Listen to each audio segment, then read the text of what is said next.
The first light of dawn slipped through the tall pines like a shy visitor, painting the forest floor in gentle shades of gold and green.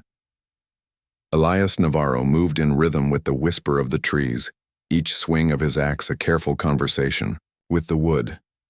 He had learned long ago that every tree had its own story, the oak that bent with pride under mountain winds, the fir that stood straight and unyielding, the cedar that smelled of ancient rain. Elias respected them all.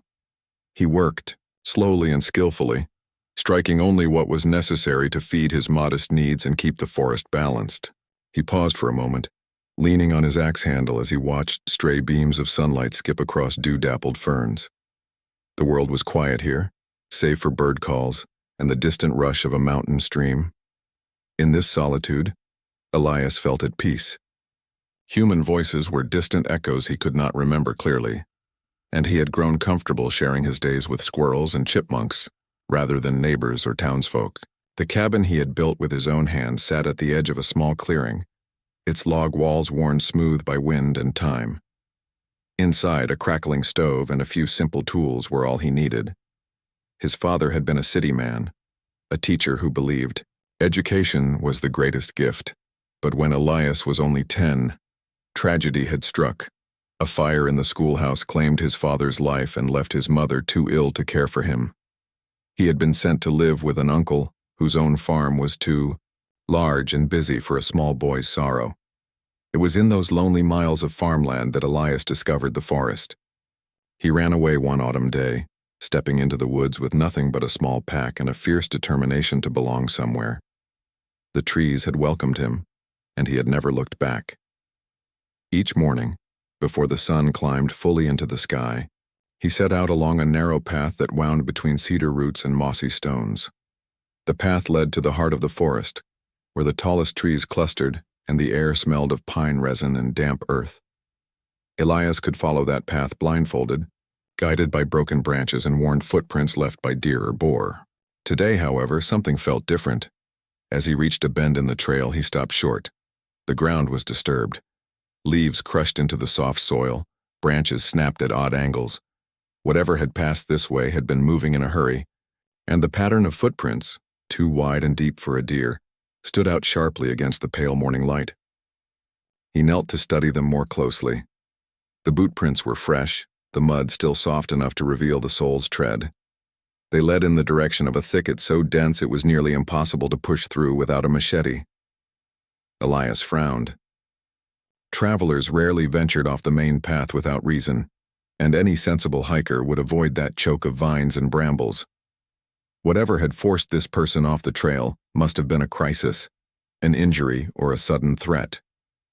He stood, tightening the strap of his leather satchel, which carried a few bandages, a small bone-handled knife, and enough hardtack and dried meat for a day's meal.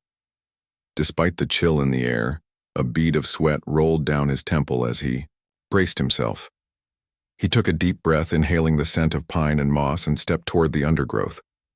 Branches clawed at his sleeves and scratched his face as he pushed forward, but he did not hesitate. The forest taught him persistence, roots that snagged his boots, thorns that threatened his skin, and the occasional rattling in the brush that spoke of snakes or shy wildcats. He carried no gun. He did not need one. His hands and his axe were enough to defend himself. His heart pounded with a blend of concern and curiosity as he followed the footprints deeper into the wild. After several tense minutes, the trees broke, open to reveal a small clearing dominated by a fallen boulder half hidden in vines.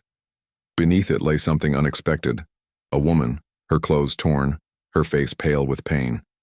She seemed barely conscious, her breath shallow as she clutched her leg where a clean slice of crimson stained the fabric. Elias's breath caught in his throat, but he forced himself to stay calm. Panic would not help her. He knelt a careful distance away, calling softly, "Miss, are you hurt badly? I'm here to help." She blinked once, then twice, her eyes focusing slowly on the stranger at her side. There was fear there, but also relief. He reached into his satchel, pulling out a cotton bandage and a small vial of clear liquid, a remedy made from local herbs, to stave off infection. He spoke gently, explaining each step, how he would clean the wound, apply pressure, and wrap the splint he fashioned from a straight branch. She nodded, barely audible sounds escaping her lips. Elias worked efficiently, his fingers steady despite the gravity of blood. He applied fresh water from a leather flask, mixed the herbal tincture, and pressed it against her skin. As he bound the splint in place, the woman's body relaxed minutely, pain subsiding under his careful ministrations. Elias offered her a piece of hardtack and a sip of water, watching her swallow with visible effort.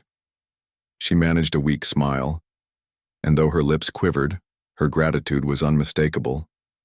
For a moment, he allowed himself to feel the warmth of that exchange, as if her life depended on his kindness alone.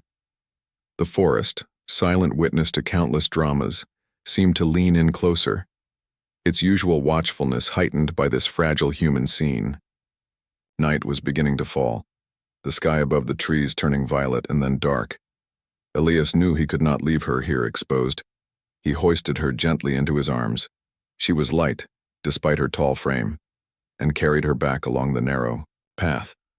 Every crackle of underbrush under his boots echoed in his mind, but he focused on steady steps. When they reached his lean-to, a small shelter of logs and canvas that he used for rainy nights or unexpected visitors, he laid her on a clean blanket. Then he disappeared into the shadows, returning moments later with a bowl of steaming broth he had heated on a small wood stove. By lamplight, he watched her sip slowly, her strength returning in tiny increments. Outside, the wind picked up, sending branches tapping against the lean-to roof like gentle warning. Elias stood guard, axe within reach, as she drifted into a fevered sleep. Whatever had brought her into his forest, injury, chance, or fate, it had thrown their lives together. And in that moment, beneath the endless canopy of stars, Elias felt something stir inside him that he had buried long ago, the spark of responsibility, of connection, and perhaps something more. The lonely woodsman had found more than a task. He had found a purpose beyond chopping wood and counting days. The forest held its breath, waiting to see what would happen next. The lean-to was quiet except for the soft hiss of the small fire in the makeshift stove and the rustle of wind through pine needles overhead. Elias sat on a low stump beside the woman's blanket, watching her chest rise and fall in even, shallow breaths. He had wrapped her leg in splints and clean cloths, but her face remained pale, drawn with pain and exhaustion. His own muscles ached from carrying her through the underbrush, and his clothes were streaked with blood and dirt.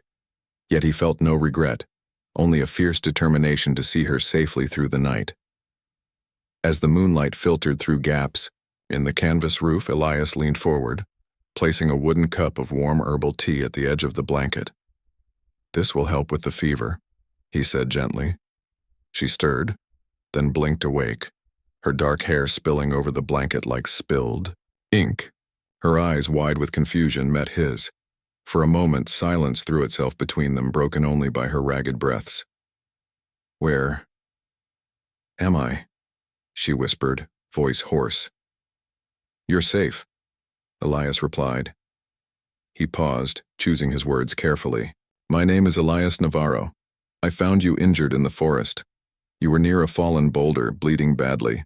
I brought you here to rest." He kept his tone steady, hoping to calm her panic. She swallowed hard and nodded. "Thank you," she managed. Her eyes shifted to the bandages on her leg.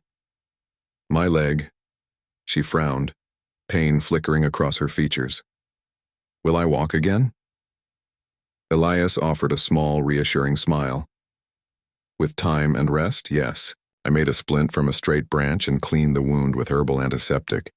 You'll need to keep the weight off it for a while, but you'll heal."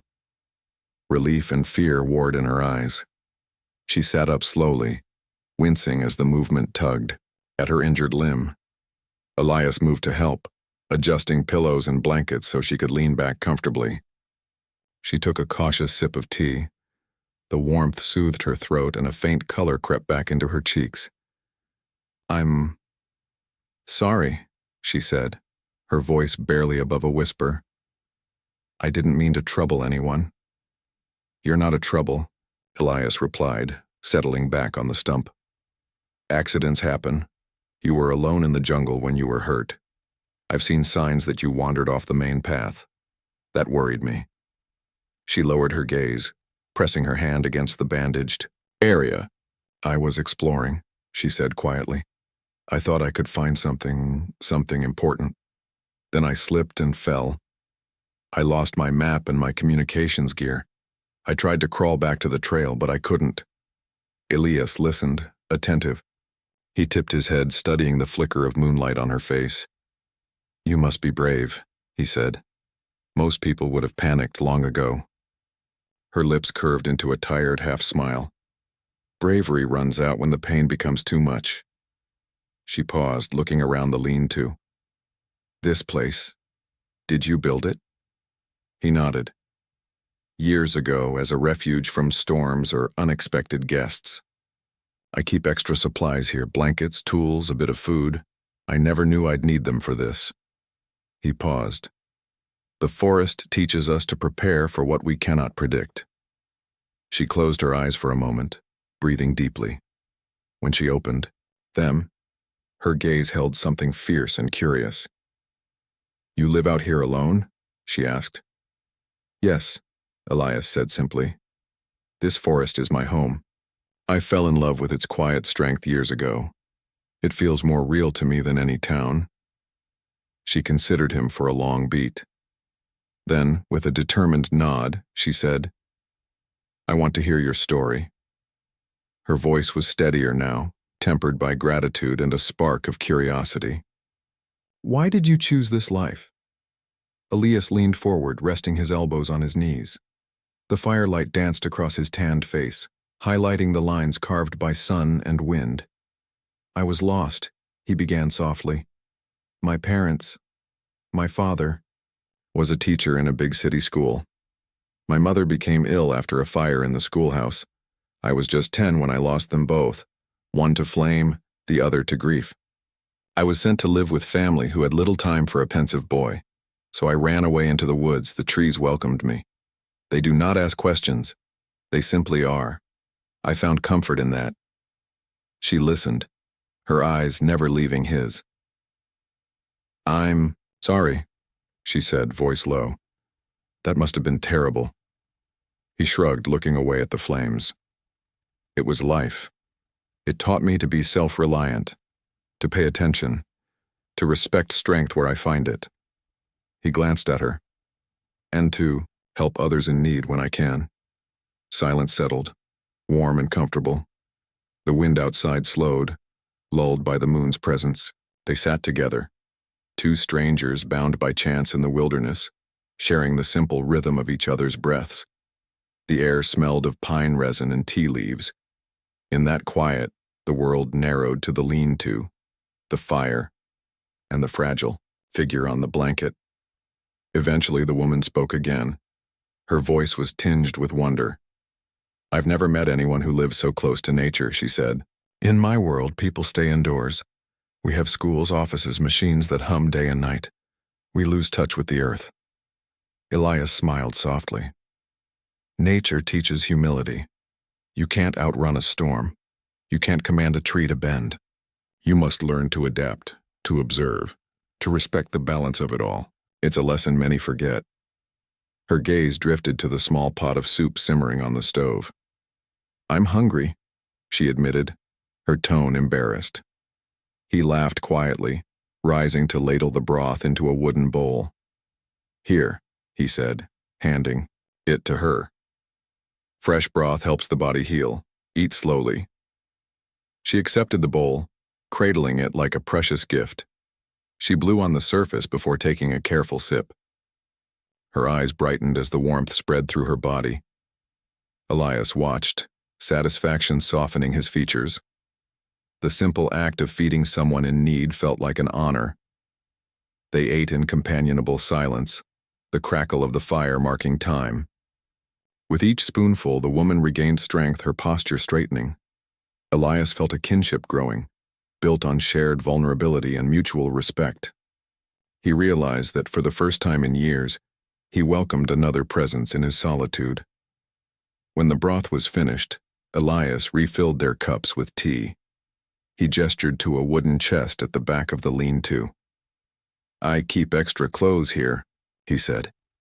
If yours are too torn or bloody, you can change into something clean. She hesitated, then rose with surprising grace despite her injured leg. She opened the chest, revealing a simple set of pants and a shirt, woven from sturdy cotton. She nodded in thanks, retreating behind a canvas flap to dress. When she reemerged, the clean clothes fit loosely, evidence of her tall, slender frame. Her dark eyes searched Elias's face appreciatively. "Thank you," she said again. "I don't even know your last name." "Navarro," he replied, "but titles don't matter here. Call me Elias." She smiled, the corners of her mouth turning up. "I'm Marina Vale." "Marina," he repeated, tasting the name on his tongue. It sounded fitting by the firelight. "Get some rest now. Tomorrow, once the sun's up, I'll gather berries, nuts, and fresh water. You'll need nourishment beyond broth." Marina nodded, settling back on the blanket. Elias covered her with an extra blanket, then stepped outside. The moon was high, the night clear and still.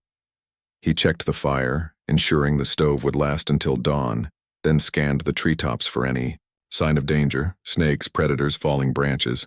Satisfied, he stepped back into the lean-to and curled up on a narrow cot in the corner, axe within arm's reach and a handful of dried fruit for his own supper. Before sleep claimed him, he looked at Marina's peaceful face. He reflected on how a chance stumble had brought them together and how her survival depended on him.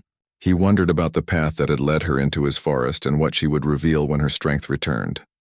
A soft snore rose from her blankets, and Elias allowed himself a rare moment of hope. Maybe their meeting was more than chance. Perhaps it was the beginning of something neither of them could yet imagine. The forest outside sighed in the wind, and the lean-to grew still. In that quiet night, Elias understood that his life of solitude would never be the same. He had rescued a stranger and in doing so awakened a sense of purpose that stretched beyond chopping wood and counting days. As sleep finally crept over him, he dreamed of dawn, when the world would open again and Marina Vale, the wounded explorer, would speak of her life and perhaps change his forever. Elias woke before first light. The hush of dawn still settled over the forest. He slipped out of the lean-to, careful not to wake Marina, and gathered kindling for the fire. The air was crisp, scented with pine and damp earth, and the world felt new again. He stoked the small stove, humming a quiet tune as he filled a pot with water. Soon, gentle steam rose, promising warmth and comfort. Inside, Marina lay half-sitting on the blanket, watching him through heavy lids. As the firelight grew, he turned and smiled. "Good morning," he said softly. "How do you feel?" She tried to stand but winced and sank back. "A bit stiff," she admitted. "But better than yesterday." "Rest now," Elias said, ladling hot porridge into a wooden bowl. He carried it to her and helped her sit up, offering the bowl and a spoon. "This will help with your strength." She took a careful bite.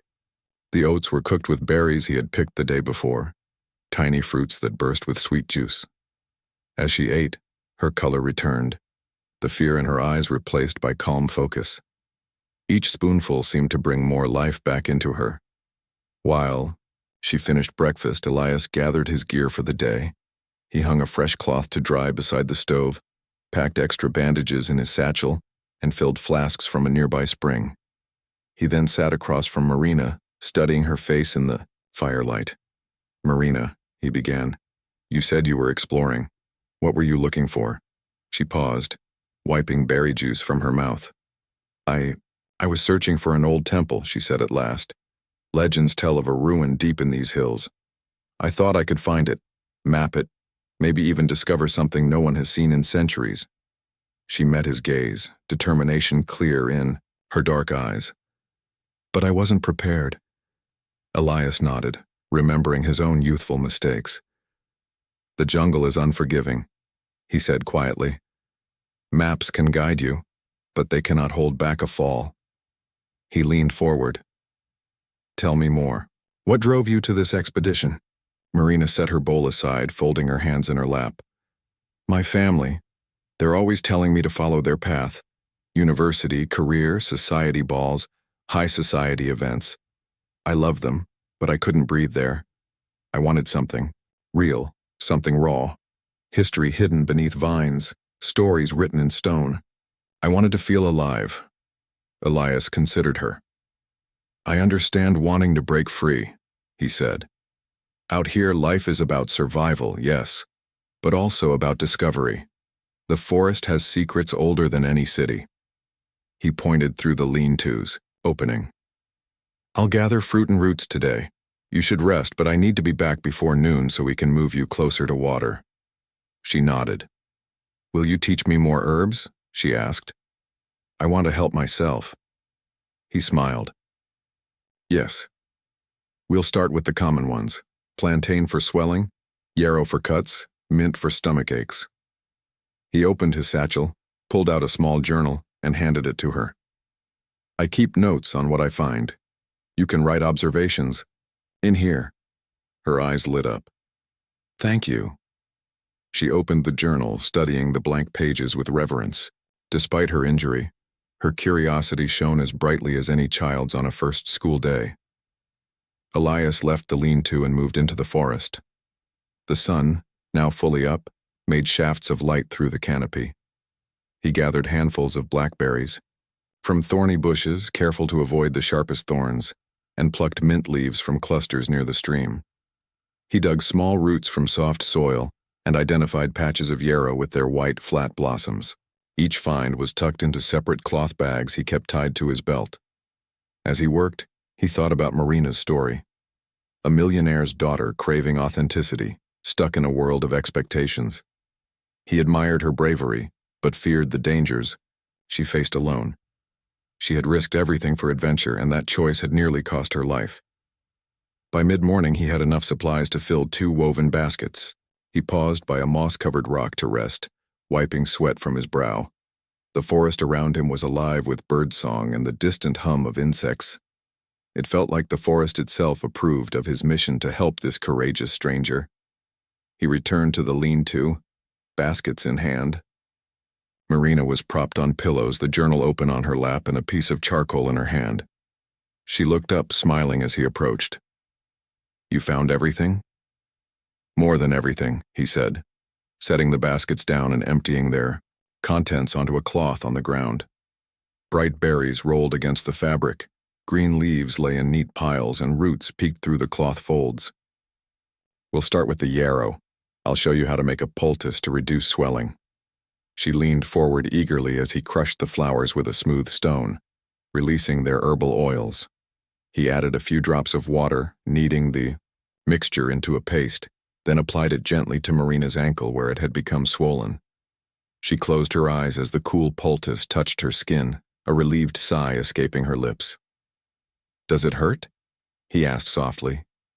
She shook her head. No, it's soothing. She opened her eyes and watched him closely as he removed the old dressing and wrapped fresh cloth around the poultice, securing it with strips torn from an old shirt. This is incredible, she murmured. I had no idea nature could heal so well. He grinned. The forest has many gifts, even pain teaches us respect. He showed her how to make a bitter tea from the mint leaves, pouring hot water from the pot into 2 cups. Drink this now to calm your stomach. Later we'll make a stronger brew if the pain returns. Marina sipped the tea, nodding appreciation. The warm mint flavor eased her queasiness and color returned to her cheeks. She looked at Elias, her gratitude deepening into something more complex. Elias, she said softly, I don't know how to repay you. He shook his head. You don't need to. He paused, then added, but if you want, teach me about your world when you're stronger. Tell me about places where trees are cut down instead of revered, where machines hum and people chase paper instead of peace. She smiled, eyes bright, with possibility. Deal. She closed the journal and turned the page. First lesson, she announced in playful seriousness. How to identify edible mushrooms. My grandfather taught me a bit, but I always second-guess myself. Elias chuckled. Dangerous territory for beginners. He stood and offered her his hand. Come, I'll show you a spot where morels hide under decaying logs. He helped her to her feet, supporting her gently as she leaned on the splinted leg. Take it slow. They walked together to a nearby clearing where, sure enough, delicate morel mushrooms peeked through the leaf litter. Marina knelt, gingerly touching the caps, and plucked one, inspecting its spongy texture.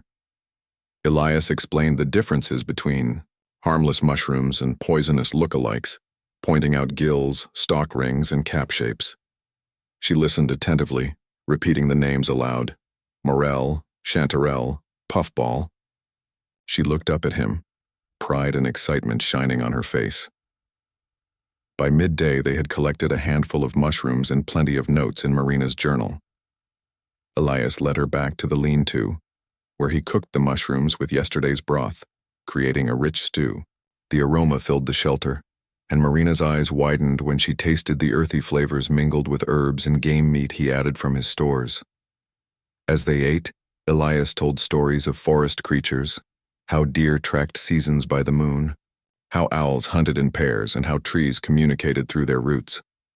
Marina listened enraptured, scribbling details into her journal.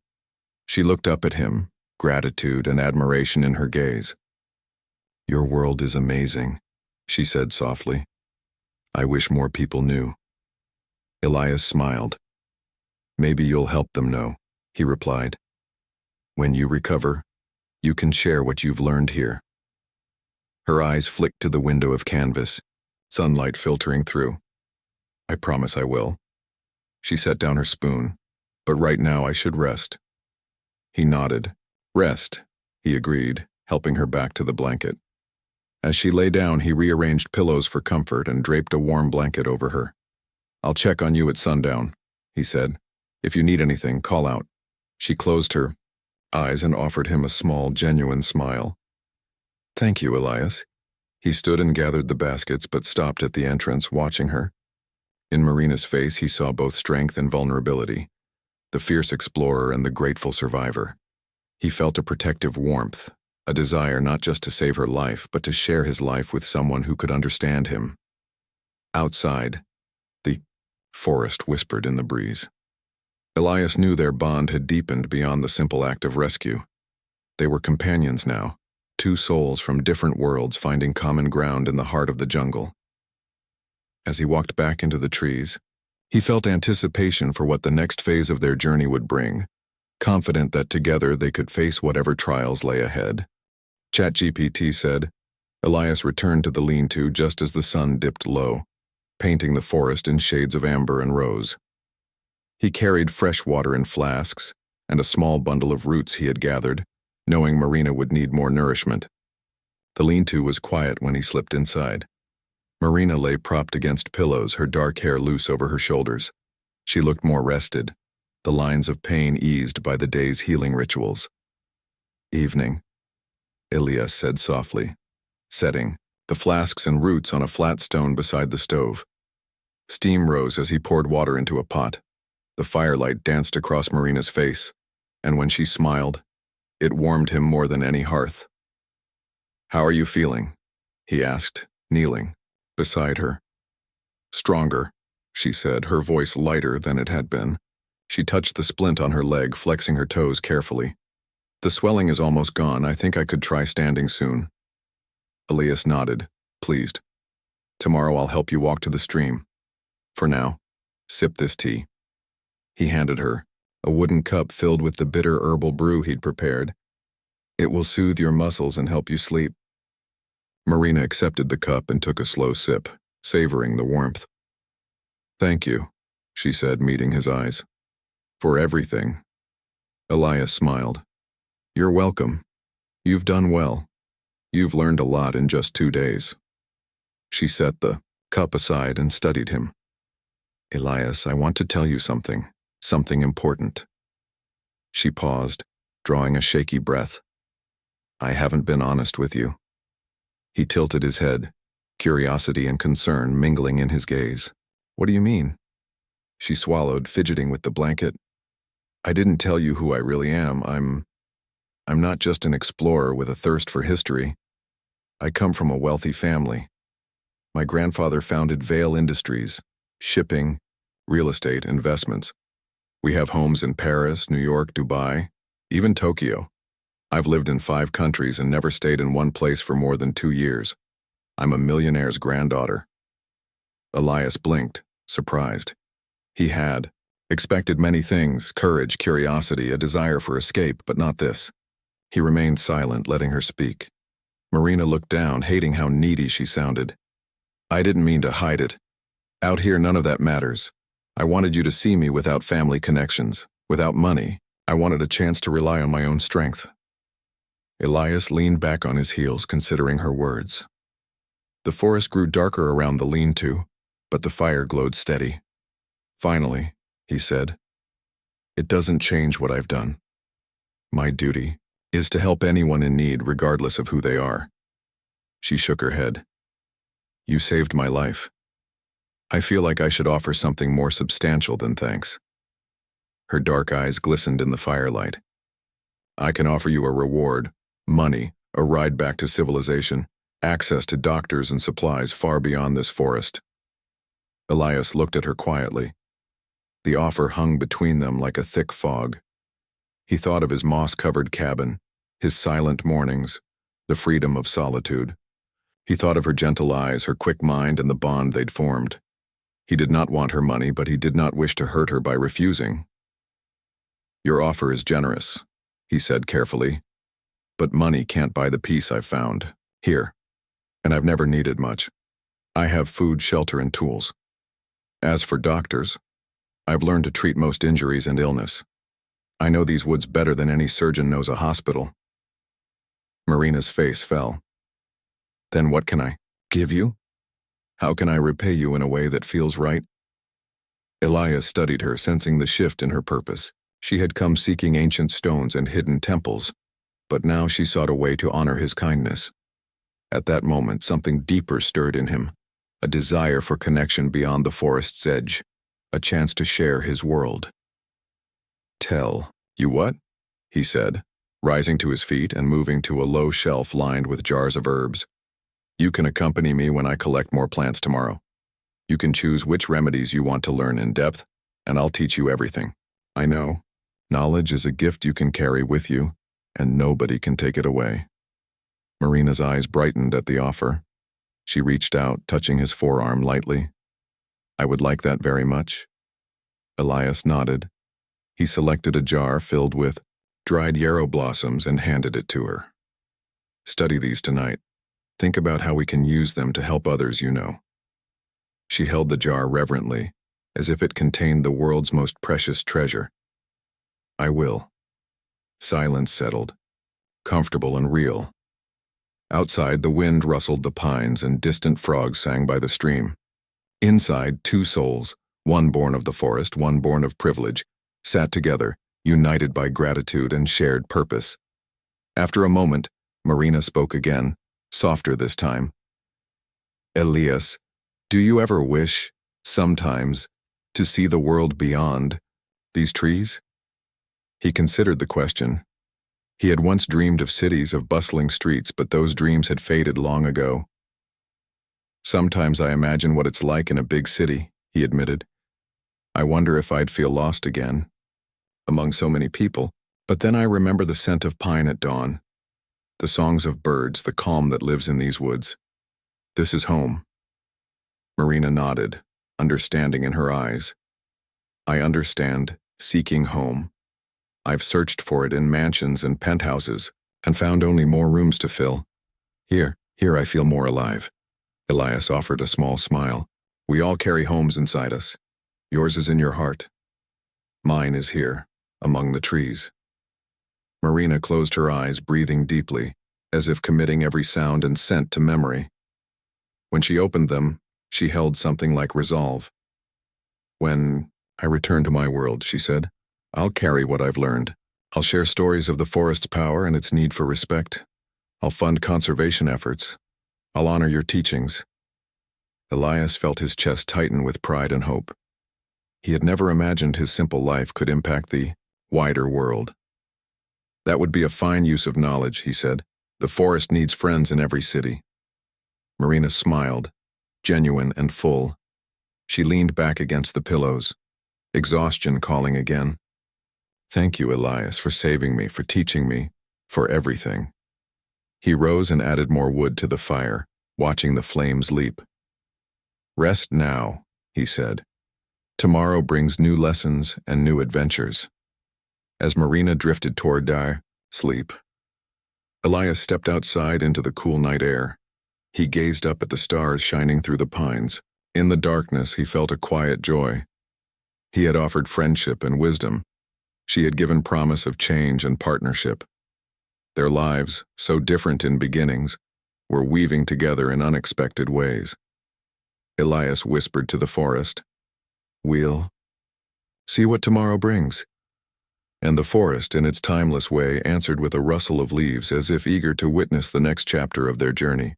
ChatGPT said, "The dawn arrived softly, as though the forest itself were holding its breath in anticipation. A pale glow filtered through the canopy, illuminating the dew-laden ferns and casting long shadows across the forest floor. Elias stirred, on his cot, listening to the distant rush of the stream and the gentle call of a waking bird.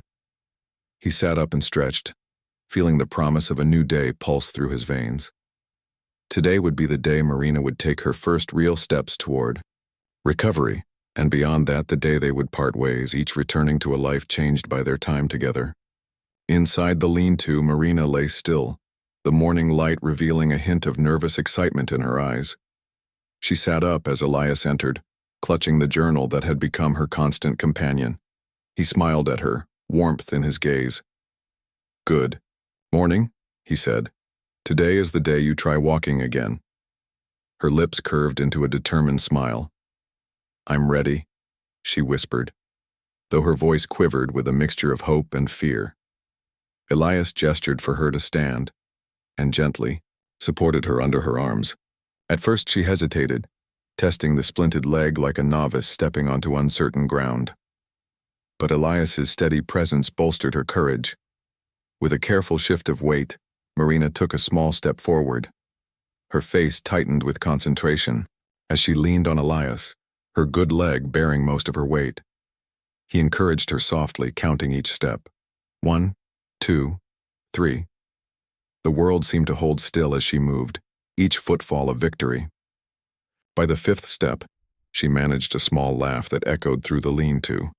Elias guided her to the entrance and back to the blanket, helping her sit down when her legs trembled. "You did it," he said, pride clear in his voice. Marina's eyes shone with triumph. "I did," she agreed, breathless and smiling. He handed her a cup of fresh water and a piece of hardtack. "Rest now," he instructed. "We'll let the splint do its work, and by tomorrow you should be able to walk more steadily." Marina nodded, grateful for his care. As she rested, Elias gathered the tools they would need for their journey back to his cabin. A length of sturdy rope, a small pack of food, and extra bandages. He placed them carefully on a flat rock by the lean-to's door. Then he sat beside her, opening the journal to where she had last written. She showed him her notes on yarrow poultices and morel mushrooms, her handwriting neat and precise. Elias nodded in approval. "You've learned quickly," he said. "Your journal will be invaluable." She smiled shyly. "It's because of your teaching." She held out the journal to him. "Would you sign it? As a reminder of what I learned." "Here." He took the journal, opened a blank page, and wrote, "To Marina Vale. May the knowledge of the forest guide you always." He signed beneath the message and handed it back. She hugged the journal to her chest, tears glistening in her eyes. "Thank you," she murmured. "This means more than I can say." Elias stood and offered her a hand. "Shall we go see the cabin?" he asked. "It's only a short walk from here, and it will be good for you to stretch your legs more." Marina took his hand with eagerness. Together they stepped into the forest, walking slowly along the winding path Elias had known all his life. The morning air was cool and fresh, and sunlight danced through the leaves overhead. They moved carefully, Elias supporting Marina when she faltered, and she leaned on him without embarrassment. Each step felt like a testament to their growing trust. As they walked, Marina picked up a bright green leaf from a nearby plant, examined it curiously, and tucked it into her journal. "What is this?" she asked softly. "Plantain," Elias explained. "It's good for insect bites and minor skin irritations. You can mash the leaves into a poultice much like yarrow, but gentler." Marina nodded, scribbling in her journal. "I love how every plant has a purpose," she observed. Elias grinned. "The forest provides. We just need to learn its language." They continued onward until the trees opened to reveal Elias's cabin, a sturdy structure of logs and stone, smoke curling from the chimney. A small vegetable patch lay beside it, rows of beans and squash thriving in the soft earth. A few chickens pecked near the fence, and a wooden bench sat under the porch. Marina gasped softly. "It's beautiful," she said, her eyes shining. "You built this yourself?" He nodded, pride coloring his tone. "A little at a time over many seasons." He led her to the bench and helped her sit, then stepped inside to prepare tea. As the kettle warmed, Marina ran her fingers along, the bench's worn planks touching the carved initials, Ian and the date he had finished it. She felt the solidity of his life here, so different from the ever-changing estates of her family. When Elias returned with 2 cups of steaming mint tea, they sat together, sipping in companionable silence. Marina's gaze drifted over the cabin's interior, a sturdy table, lanterns hung from hooks, shelves lined with jars of dried herbs, and a simple bed neatly made in the corner. Each detail spoke of care and self-reliance. She felt both awe and admiration. "This place, it's a sanctuary," she said softly. Elias smiled. "It is. It's where I find peace." He glanced at her. "You'll need more time to heal before you can return to civilization. It's a 2-day journey by foot, and I'll help you prepare." Marina nodded, determination bright in her eyes. "I want to be ready," she replied. "I want to carry this knowledge home, to share it and to honor what you've taught me." Elias reached into his coat pocket and pulled out a small wooden case. He opened it to reveal a simple silver locket, inside a pressed leaf of mint preserved in resin. "Take this," he said. "A token of the forest and our time together. When you feel lost, open it, and remember that nature is with you." Tears welled in Marina's eyes as he clasped the locket around her neck. She ran her fingers over the leaf encased in glass. "I will treasure it," she whispered. They spent the rest of the morning packing supplies: dried meat, bread, cheese, jars of herbs, flasks of water, and extra clothing Marina would need on the journey. Elias showed her how to balance weight in a pack and how to filter water with charcoal if they ran low. Marina absorbed every lesson, practicing knot tying and folding bandages neatly. By midday, their packs were ready, and Marina's leg felt steadier than before. They stood outside the cabin, the sun high overhead, and exchanged a look filled with unspoken emotion. Elias cleared his throat. "Shall we begin?" he asked. She nodded, a determined smile on her lips. "Together," she said.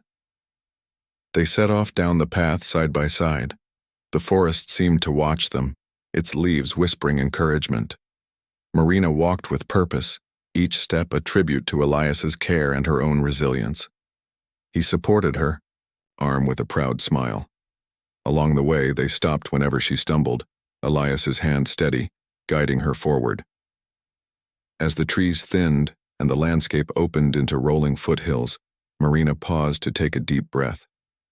She looked out at the world beyond the forest's edge, distant mountains, a sliver of river winding through the valley, and the vast sky stretching overhead. She felt a rush of emotion, gratitude for Elias, love for the forest, and excitement for the journey ahead. Elias stood beside her, watching her face. "You'll go far, Marina," he said softly.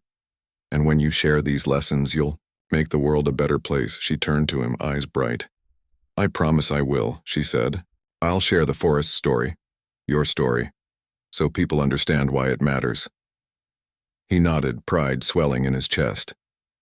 "Then that is reward enough." They continued down the slope, the forest giving way to open plains. The late afternoon sun bathed them in warm light.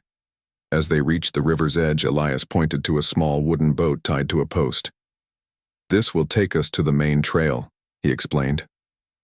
Marina's heart fluttered as she stepped into the boat. Elias followed, pushing off with a long pole. The current carried them gently downstream.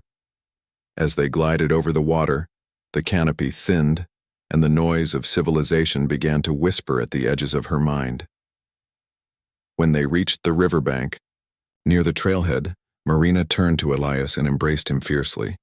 He held her tightly, feeling the strength and warmth of her gratitude. Words seemed inadequate, so they stood in silence, two souls whose lives had intertwined in the heart of the jungle. Finally, Marina stepped back, brushing a tear from her cheek. "Goodbye, Elias," she said softly. "Thank you for everything." Elias smiled, though his own eyes glistened. "Farewell, Marina. May your journey honor the forest, and may you always remember the path we walked together." She nodded, lifted her pack, and began down the trail. Elias watched her go until she rounded a bend and disappeared from view. Then he turned and walked back into the trees, each footstep echoing with hope and gratitude for a chance encounter that had changed both their lives forever. The forest welcomed him home with rustling leaves and the distant call of a hawk. Elias inhaled deeply, letting the scent of pine fill his lungs. He knew that somewhere beyond these trees, Marina would carry his lessons into the wider world, tending to the earth and its people with newfound wisdom. And so, as the sun dipped toward the western hills, the lonely lumberjack returned to his cabin, heart light and purpose renewed, grateful for the friendship that had blossomed in the wild and the promise of a world awakened by the quiet power of nature.